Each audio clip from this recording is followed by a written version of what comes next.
안녕하세요. 그냥요입니다. 최근에 시장이 많이 흔들리고 있고 미국 시장도 그렇고 중국 시장도 그렇고 한국 시장 어떻게 트럼프는 어떻고 일론 머스크는 어떻고 너무 복잡한 일들이 많아서 오늘은 그냥 한 판 딱 해가지고 정리를 한번 해보도록 하겠습니다.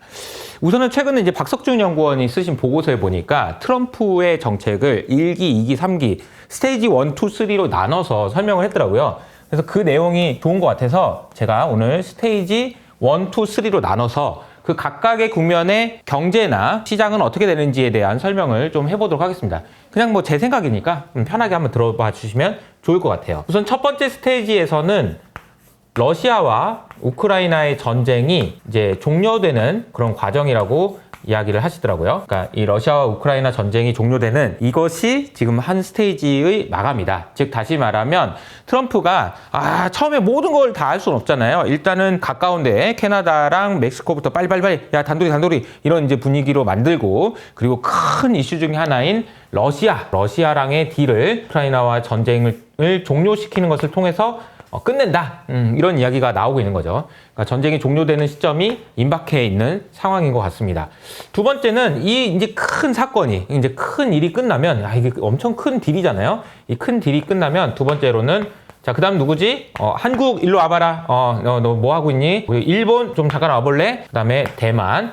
이것과 관련돼서 통상 압력을 가할 거다, 이런 이야기가 있더라고요. 즉 다시 말하면은 이 나라들 어차피 너 우리 군대 없으면 니네 큰일 나는 애들 아니니? 그러면 돈이라도 좀 내든가, 이런 이야기를 할 가능성이 높다는 거죠. 그리고 이제 세 번째가 중요한데요. 세 번째가 바로 중국이랑 이때 한판 뜬다, 이런 얘기입니다. 중국이랑의 한판 승부는 1번과 2번 스테이지가 끝난 이후 이게 본격적으로 진행될 가능성이 크다라는 거죠. 그래서 이런 시나리오라고 한다면 각각의 구간에서 우리는 어떤 투자를 해야 되는지에 대한 생각을 정리해 보도록 하겠습니다. 물론 뭐 그냥 제 생각이니까 그냥 편하게 들어봐 주세요. 우선은 경제의 관점에서요. 경제는 최근에 어떤 상황이냐면요. 러시아 우크라이나 전쟁이 있죠. 그리고 트럼프가 요즘 뭐라고 하나요?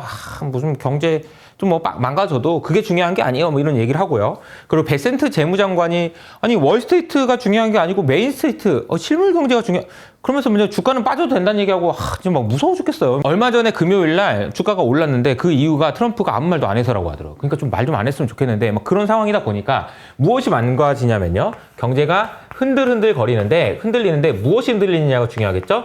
바로 심리가 흔들립니다. 심리가 콩닥콩닥 하는 거죠. 야, 트럼프가 저렇게까지 나오면은 경제가 많이 안 좋아지는 거 아니야? 이런 심리가 흔들린다라는 겁니다. 그리고 만약에 여기서 러시아와 전쟁이 끝나고 한국과 일본과 대만으로 넘어가면서 통사압력이 심화되는 그런 상황이 된다면 아마도 흔들리는 것이 심리뿐만 아니라 실제로도 흔들릴 가능성이 좀 있는 것 같아요. 그러니까 흔들흔들 거린다, 경제가 안 좋아지는 방향으로 간다라는 거는 맞다는 거죠. 그리고 이제 중국으로 싸움이 넘어간다. 그럼 이 국면에서는요, 제가 생각할 때는 미국의 경제는요, 매우 스트롱해야 됩니다.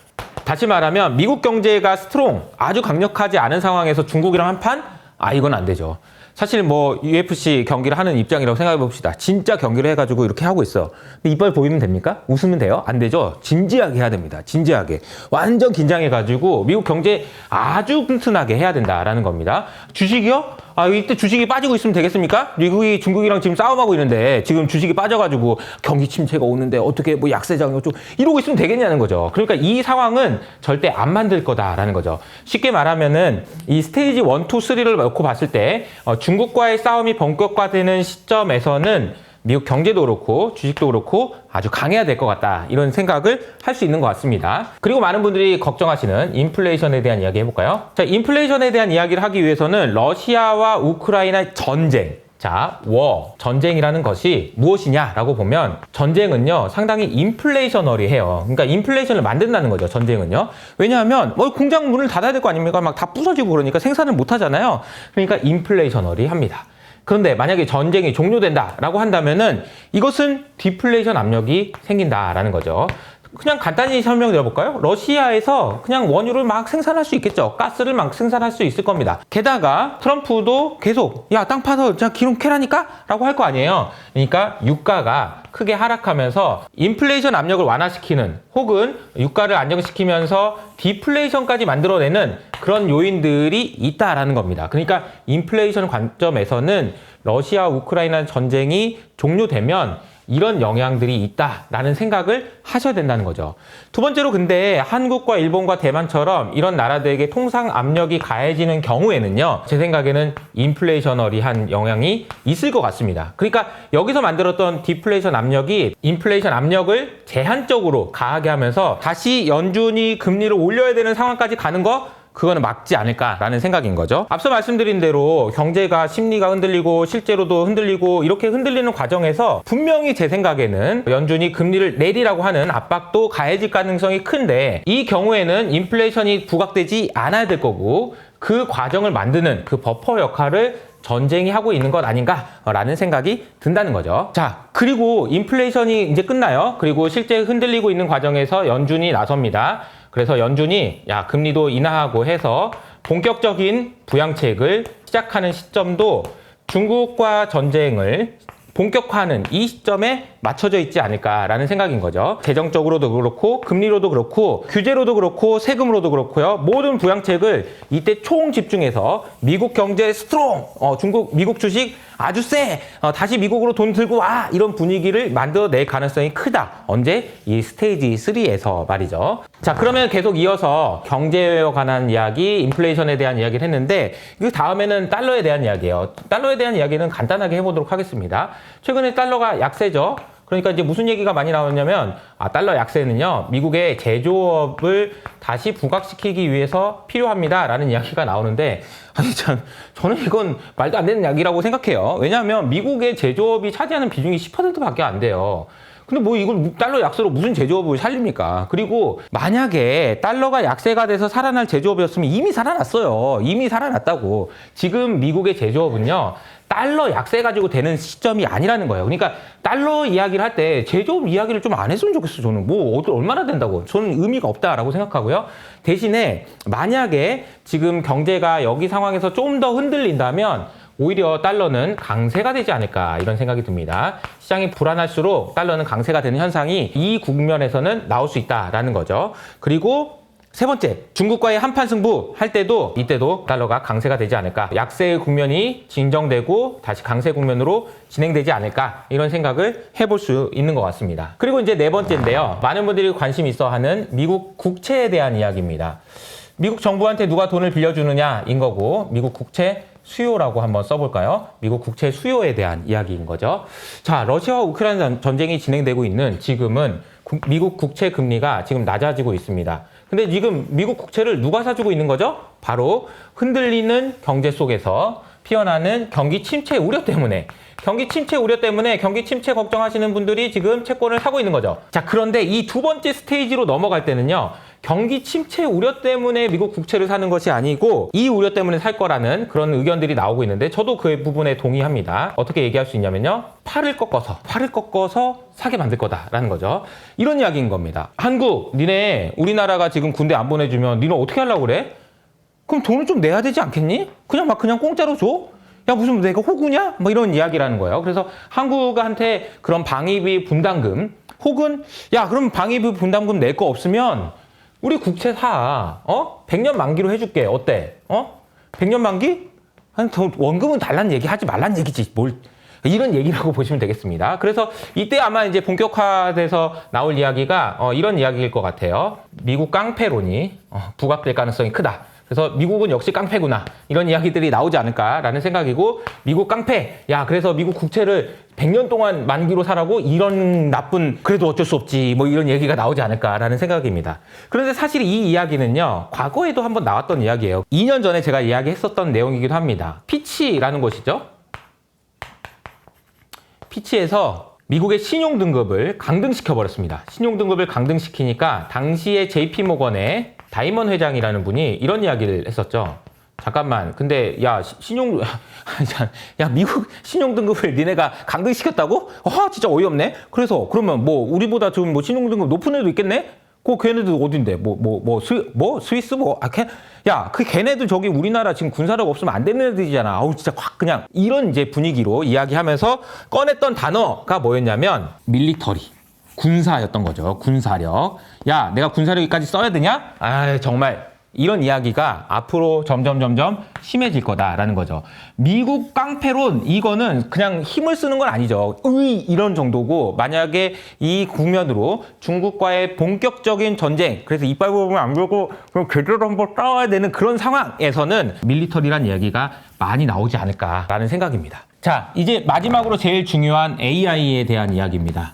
자, AI는 이번 전쟁에서 가장 중요한 핵심적인 위치를 차지하고 있다고 보셔도 과언이 아니에요. 그런데 지금은요, 여러분 잘 아시는 것처럼 중국의 딥시크가 세상을 깜짝 놀라게 했죠. 그러면서 중국의 테크 주식들이 강세를 보이고 있는데 제 생각에는 이 현상이 당분간은 지속되지 않을까라는 생각을 합니다. 왜냐하면 중국 테크 주식을 많이 못 샀어요. 그래서 이 테크 주식에 대한 관심 그리고 돈의 이동이 계속되면서 중국 테크에 대한 관심은 계속 가져보셔야 되지 않을까라는 생각입니다.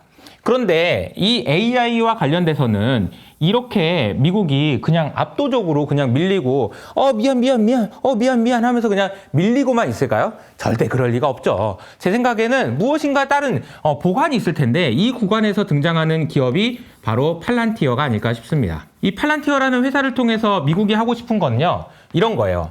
야, 팔란티어, 네가 그렇게 잘한다며? 야, 네가 그렇게 중국도 못하는 거 네가 혼자 다 했다며? 야, 그거 10년 동안 그거 했다며. 온톨로지? 그거 어떻게 하는 거야? 나도 좀 알려줘. 라는 이야기를 미국 정부가 한다는 거죠.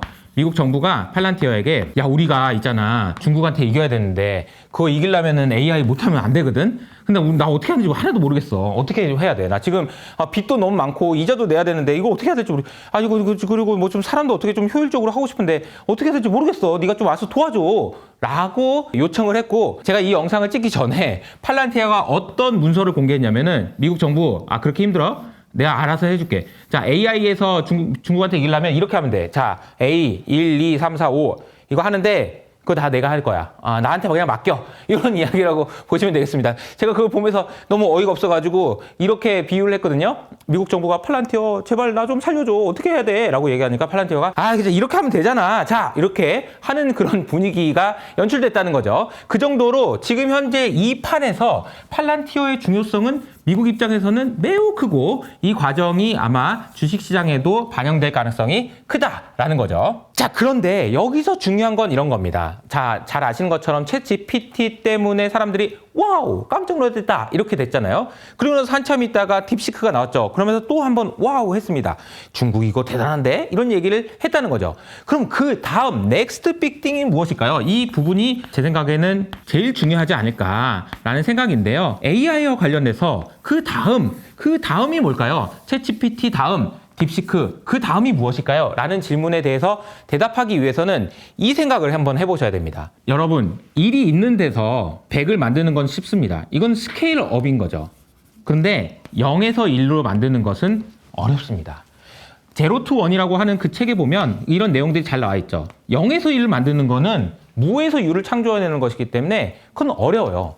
딥시크? 엄청나게 훌륭한 거죠. 하지만 이 딥시크는 0에서 1을 만든 것이 아니고 1에서 100을 만드는 그런 과정이었다라고 볼 수 있습니다.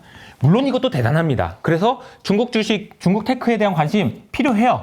그런데 제가 생각할 때 중요한 건 뭐냐면 이 넥스트 빅띵이 어디서 누구에게서 나오느냐 이거죠. 근데 아무도 모르죠. 중국에서 나올 수도 있고 미국에서 나올 수도 있죠. 하지만 제 생각에 중요한 건 뭐냐면 0에서 1로 만드는 이 혁신은요. 맨 앞장서 있는 사람이 만드는 거지 그 뒤에서 졸졸졸졸 빨리빨리 따라가는 나라나 기업에서 만들어지는 것은 아니다라는 거죠. 이 사실을 안다면은 미국 주식에 대한 투자를 할 때 우리가 가져야 되는 중요한 개념을 알게 됩니다. 트럼프 때문에 러우 전쟁, 통상 압력, 그리고 중국과 한판 승부 등등 여러 가지 경제가 침체가 올 수도 있고 인플레이션 어떻게 될 수 있고 하지만 결국 넥스트 빅띵이 어디서 누구에 의해서 나오느냐가 가장 중요한 핵심 아닐까라는 생각이 든다는 거죠. 그런 관점에서 보면 저는 개인적으로는 테슬라에서 나올 가능성도 여전히 있지 않을까. 그리고 미국의 빅테크에서 나올 가능성이 있다라고 생각을 하기 때문에 미국 주식에 대해서도 투자를 당연히 해야 된다. 그런데 최근에도 그렇지만 중국 테크 주식에 대해서도 관심을 안 가질 이유는 없다라는 생각입니다. 그래서 결국은 이제 비중이 중요할 텐데 각각 중국 주식과 미국 주식에 투자하시는 관점이나 어떤 생각을 가지고 어떤 타임 호라이즌을 가지고 어떤 상황에 따라서 투자할 것인지에 대한 개념을 잡으시는 데는 제가 오늘 설명드린 내용이 이 한 판이 여러분들에게 도움이 되셨을 거라고 생각합니다. 여러분 한번 생각을 해볼까요? 샘 알트만이 손정희를 만나러 갑니다. 그리고 나서 설득을 하겠죠. 돈 투자해. 나 믿지? 라고 했을까요? 아닐 거예요. 제 생각에는 우리가 알지 못하는, 우리가 쓰고 있는 챗 GPT보다 훨씬 더 그 다음 버전의 무엇인가를 들고 갔을 겁니다. 그리고 보여줬겠죠. 돈만 조금만 투자하면 된다니까? 여기서 에너지만 조금 더 있으면 된다고. 여기서 이거 딱 가잖아? 그러면 이게 넥스트 빅띵이 올 거야. 이거 진짜 온다니까. 이제 나 거의 다 왔어. 거의 다. 이거 오면 그냥 끝나, 게임. 이런 이야기를 하지 않았을까요? 그러니까 여전히 미국에서는 딥시크가 쫓아오든 뭘 하든 0에서 1을 만드는 그런 노력을 하지 않을 수가 없는 거예요. 물론 이 0에서 1을 만들려는 노력이 결국 올해도 안 와, 내년에도 안 와? 그럴 수도 있죠. 그런데 결국은 온다라고 생각을 한다면은 미국 주식에 대한 투자는 어쨌든 계속 해야 되지 않을까. 대신에 적어도 기대감은 주인공이 중국 주식인 구간에서는 좀 기대감을 낮추고 있다가 결국은 0에서 1을 만들어내는 무엇인가가 나오는 그 시점을 기다리면서 투자하는 것이 맞지 않을까, 이런 생각을 말씀드려 봅니다. 오늘 뭐 트럼프 때문에도 그렇고 일론 머스크 때문에도 그렇고 테슬라도 그렇고 여러 가지 어려운 점들이 많은 상황에서 여러분들이 투자의 중심을 잡기 위해서 꼭 필요한 내용들을 정리했으니까요. 내용이 좋으셨다면 구독과 좋아요 버튼을 잊지 마시고요. 저는 여기서 인사드리겠습니다. 지금까지 그냥이었습니다.